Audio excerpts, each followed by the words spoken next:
Hey guys, it's Brett Brady here, Barebones Guide Service, and this is Catch America's weekly fish report. So we're up here on Stampede, finishing out my season up here.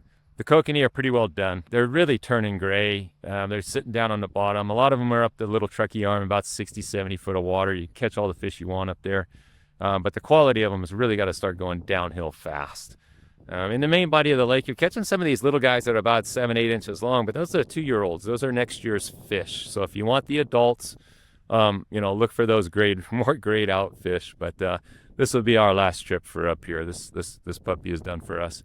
Teapag has been working fantastic up here. So if you do end up here, grab a few of those Teapags from Catch America right here. Pretty much any other colors. Purple kind of died on us today. The pink and oranges were dynamite though. So still doing quite well on those guys. Water temperatures running about 68, 69 degrees. It's really laying down about 9:30. Just the lake just goes to glass. But prior to that, you get up here, about 6 o'clock, start fishing. You should have your limits in a couple of hours. And then it's got to get a little tough until that wind starts to blow again, put some chop on the water, gets those fish start reacting again. You're going to see a lot of fish on the fish finder. Watch your fish finder. There's a bunch of them out there. The other lake we've been doing is Lake Oroville. It's been fantastic. This last week down there is incredible. We're catching rainbows up to 5 pounds plus, and the kings up to about 4.5 pounds. A nice mix of both. So we're getting both rainbows and kings. Most of our rainbows were coming at about 65, 55 to 65 feet, with our kings coming from about 85 to 95 feet. Anywhere there's bait, you find the bait, you find the fish. Just stay on that bait. They're just coming in and gobbling it up.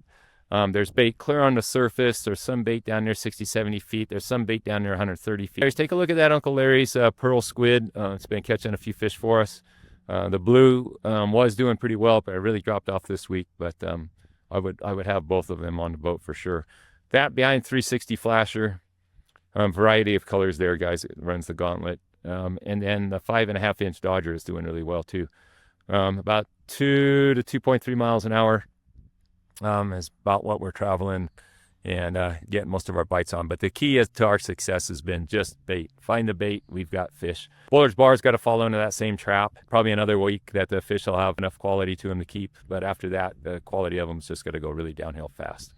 So that's got to wrap us up for the mountains and for Bullard's Bar Kokanee. We'll get back onto the rainbow trout fishing once things start really cooling off. So probably end of October, mid-October. Probably not much more over on Oroville either. We might make a trip over there next week. Just kind of depends. I think we're going to be heading for the Feather. For the King Salmon run coming up the Feather River is going to be our next big adventure, with Steelhead coming in late September and through October. Until that happens, I'm out of here.